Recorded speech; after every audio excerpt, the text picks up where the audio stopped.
Yo sé que estoy en Argentina en un momento complicado, en un momento particularmente complicado para los niños.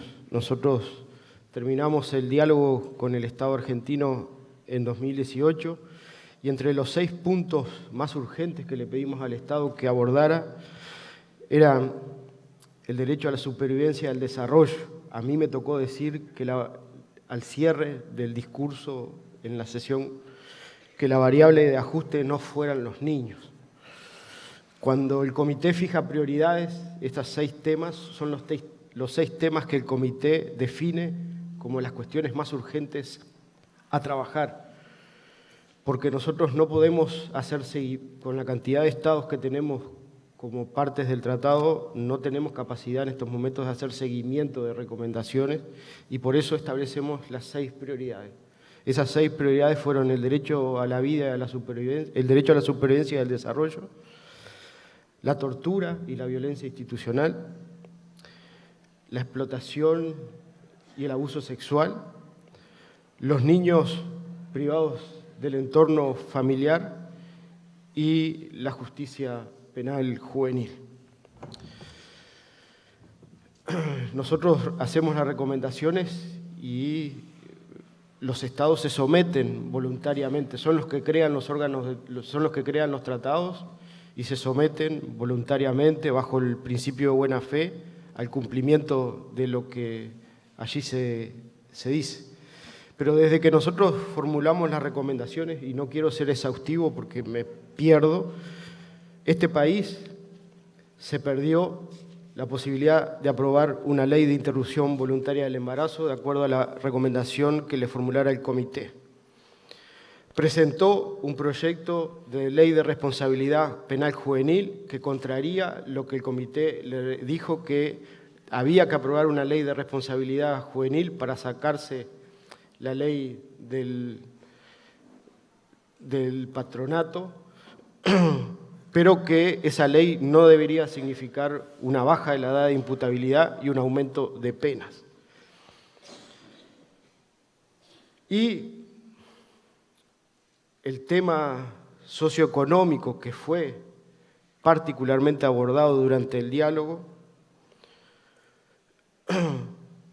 ha visto en este tiempo de que la pobreza se concentró especialmente en los niños. Las cifras de pobreza se dispararon al punto de que hoy en Argentina 50% de los niños viven en condición de pobreza. Quiero dedicarle una cuestión que está ahí, que es una de las cosas que hemos saludado, impulsado, pero que todavía falta algo para que tome cuerpo, y es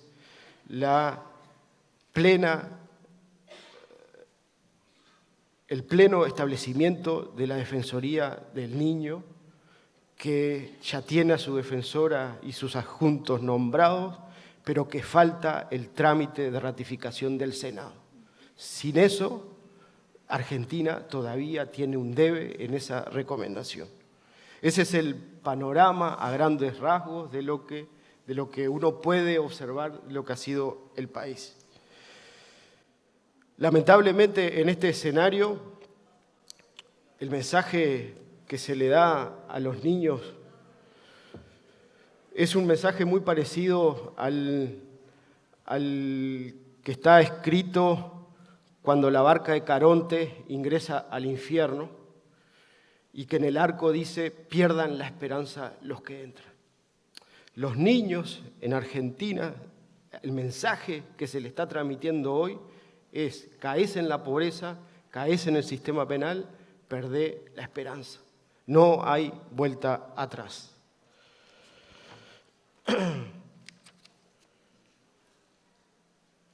En el terreno de este evento hay 2 cuestiones que son antagónicas y que hay que explorarlas, explicarlas para responder a ellas. Lo primero que nosotros en el comité estamos observando es un descenso de los números de los niños en conflicto con la ley penal.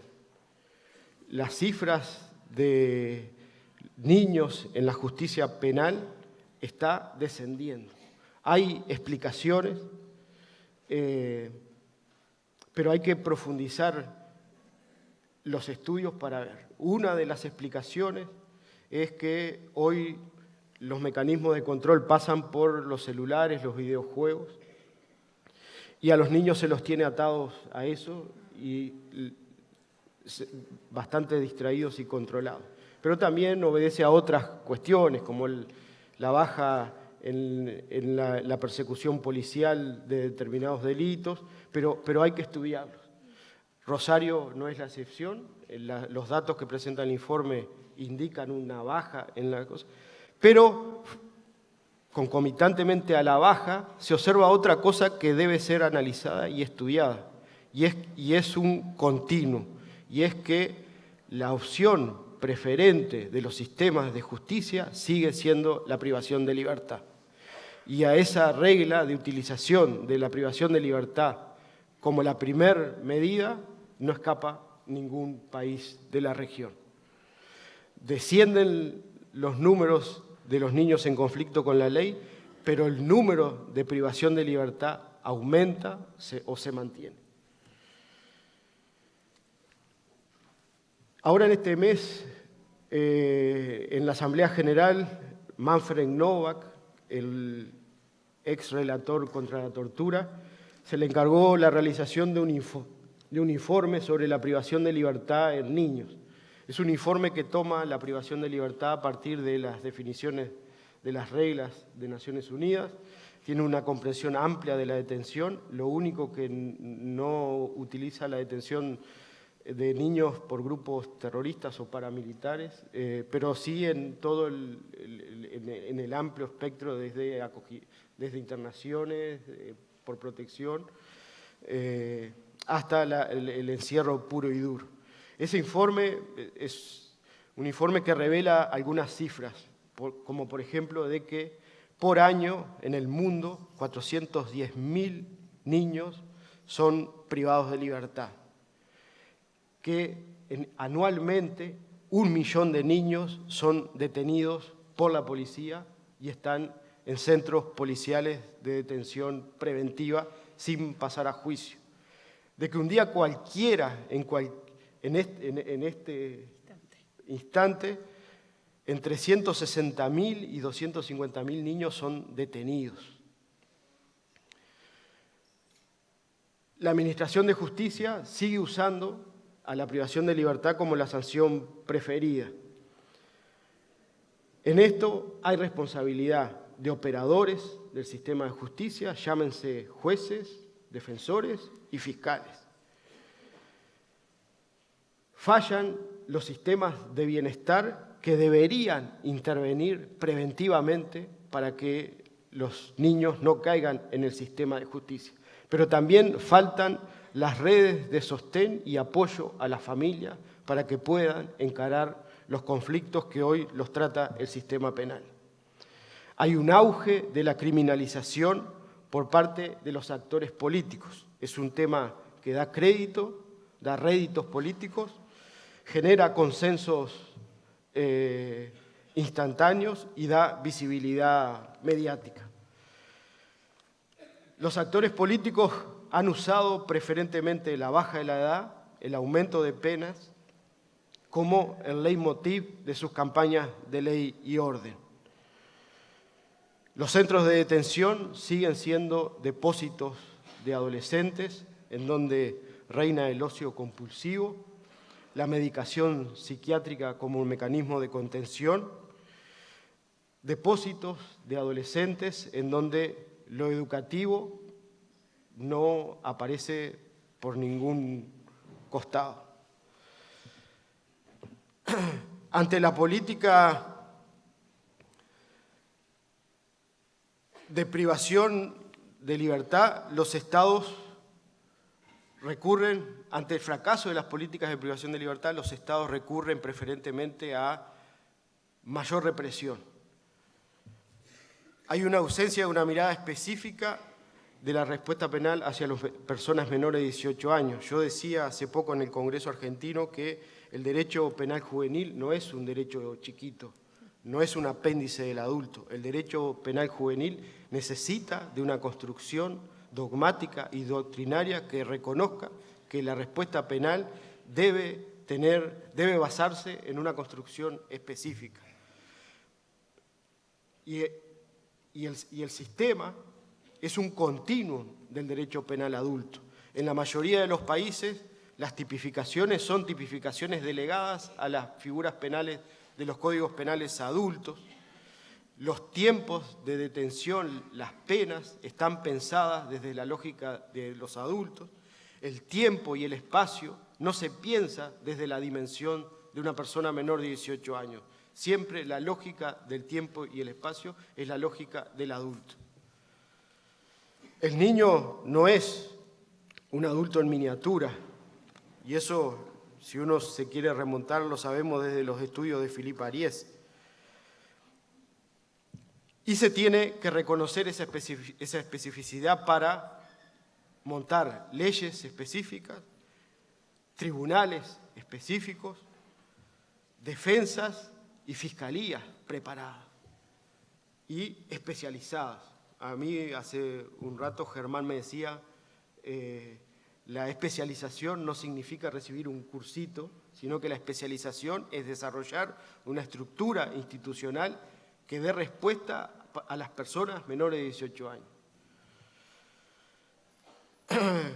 Frente a esto, ¿qué hemos hecho? Está el informe de Manfred Nova, que va a ser presentado prontamente, pero el Comité de Derechos del Niño ha revisado el Comentario General 10 y hemos aprobado en mayo el Comentario General 24, que es el 10 revisado.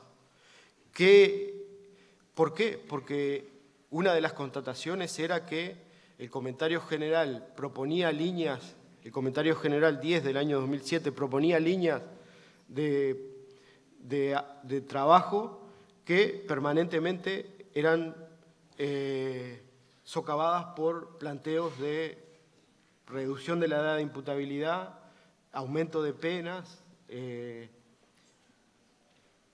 fundamentalmente. Entonces, nosotros, después de un año de discusiones en el comité, de consultas que hemos hecho a estados y a organizaciones, aprobamos en mayo y prontamente va a estar publicada en la página web del comité el Comentario General 24, los derechos del niño en la justicia.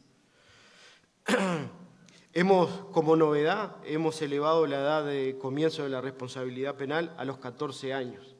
En el comentario 10 estaba planteada en los 12, en este comentario la definimos en los 14 y fundamentamos por qué.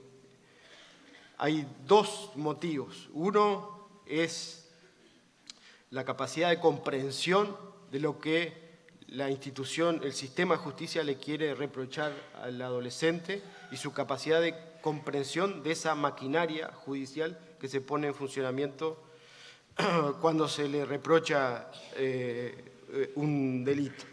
Pero también nosotros nos hemos apoyado fuertemente en los argumentos de la neurociencia, y la neurociencia dice que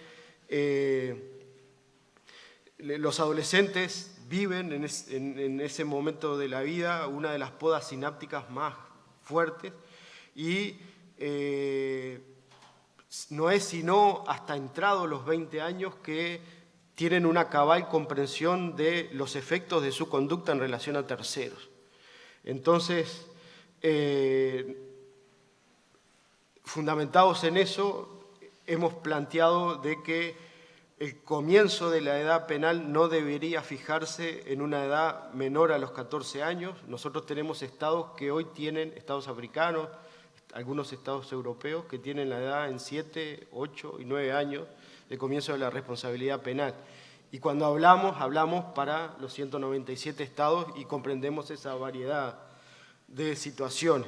Entonces hemos fijado en 14, pero hemos dicho que aquellos países que hoy tienen los sistemas fijados en 15 y 16 no deberían bajar. Deberían mantener, si tienen mejores estándares que los del Comentario General 24, esos estándares se tienen que mantener.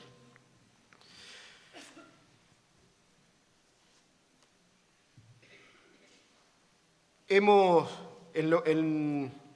lo que tiene relación con el sentido de este encuentro. Nosotros apenas comenzado el comentario general, hemos dedicado varios párrafos a el artículo 43b. El 43b habla de la desjudicialización y dice que siempre que sea mejor hay que evitar judicializar y plantear vías diferentes de abordar ese conflicto.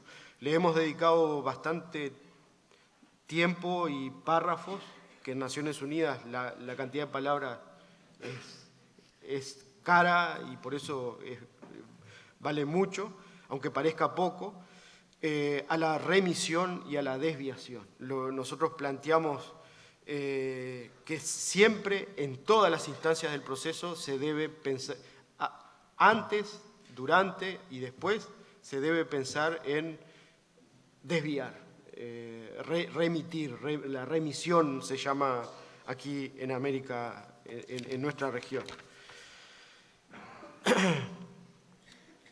Hemos planteado, tuvimos serias, duras discusiones sobre los antecedentes. Hemos aceptado que deben haber registros, pero registros a los efectos informativos de los sistemas de justicia penal y que deberían destruirse al cumplir los 18 años. En el comentario general 10 eso no era muy claro. Nosotros hemos optado por decir, salvo circunstancias excepcionales, y en todo momento el adolescente debe tener la posibilidad de revisar qué se está diciendo en su ficha de antecedentes. Hemos planteado la necesidad de que el silencio no se tome como autoincriminación y que gestos o la negativa a declarar sea la posibilidad de hacer más duro el reproche penal hacia el adolescente. Estuvimos discutiendo si acotar las penas máximas, pero el acuerdo fue que las penas máximas deben reconocer el principio de la excepcionalidad y la brevedad, y deben estar orientadas en ese sentido.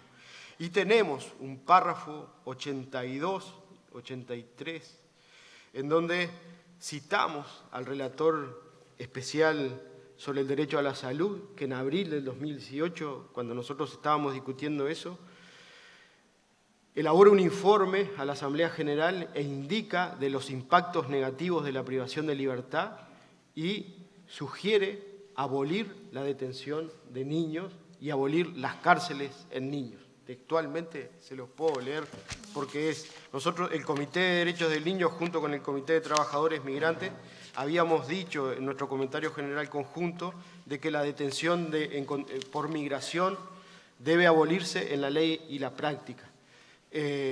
No se había llegado tan lejos en esta cuestión y nosotros ahora lo planteamos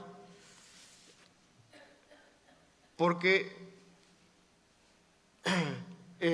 lo planteamos específicamente al tema de la justicia juvenil. El comité señala la atención de los Estados partes en relación al informe del relator especial sobre la salud de abril del 2018, en el que se señala que la escala y la magnitud del sufrimiento de los niños detenidos y recluidos exige un compromiso mundial con la abolición de las cárceles de niños y de las grandes instituciones de atención, junto con el aumento de la inversión en servicios comunitarios. Eso está recogido en el comentario general 24. Creo que es un avance importante en la materia. Hemos reafirmado que la incomunicación debe estar prohibida y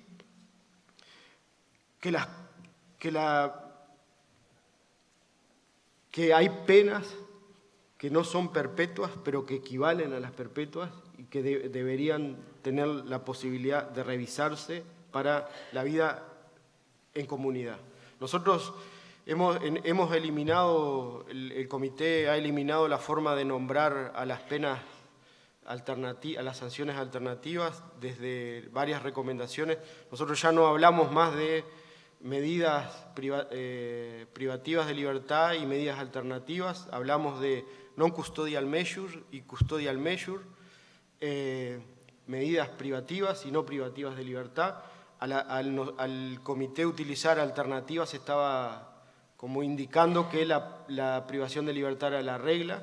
Y otro que hemos alineado en el comentario general 24 es los conceptos de reintegración, rehabilitación y reeducación.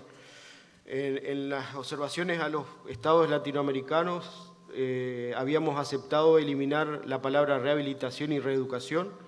Yo particularmente no creo en las ideologías en términos de tratamiento en el sistema penal, y fue ese el debate que planteé. Pero además invité a mis colegas a venir a visitar cualquier cárcel de la región para que vean que ahí es imposible cualquier posibilidad de algo.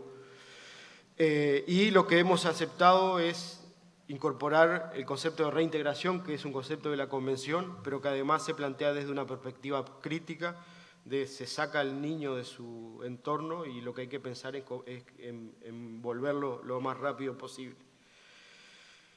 Eso es a grandes rasgos el comentario general 24, prontamente va a estar publicado. Nosotros pedimos, es la doctrina que elabora el comité. A partir de este comentario el comité va a empezar a marcarlo en sus comentarios de conclusiones y recomendaciones. Así que está ahí para ser utilizado. Yo para ir cerrando, hoy decíamos 30 años de la Convención, pero la vida de los niños, particularmente en nuestro continente, sigue oscilando en un movimiento pendular entre pobreza y criminalización. Los niños en nuestro continente, tristemente, siguen siendo los más pobres de la población y siguen siendo el objeto preferido de las campañas de ley y orden de criminalización. La Convención es el Tratado de Derechos Humanos más ratificado en el mundo, en las Naciones Unidas, 196 estados, la única excepción es Estados Unidos. Fueron rápidas ratificaciones, las que se vivieron una vez aprobada por aclamación la Convención de los Derechos del Niño, pero esas rápidas ratificaciones del texto de la Convención quedaron como un ejercicio de relaciones públicas de la comunidad internacional, que aparece como una comunidad moral global alineada en los derechos del niño, pero que no ha trascendido el momento de la retórica.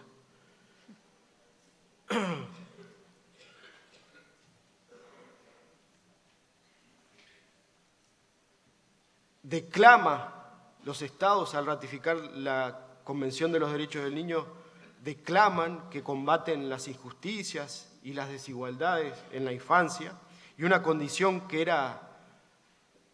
rompía los ojos de la condición jurídica de la infancia, pero hoy los niños siguen siendo considerados como prescindibles y sin voz.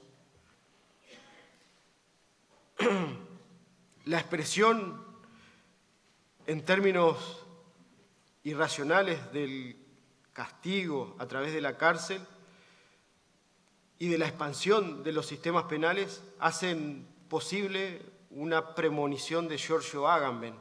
Agamben, que a partir del 2001 se ha dedicado a escribir sobre la excepción como regla. En el terreno de la infancia podemos decir que la premonición de Agamben, de que la excepción se ha convertido en la regla, es cierta. Pero la premonición de Agamben va mucho más allá, y Agamben dice que en nuestras sociedades el modelo no es Atenas, sino Auschwitz.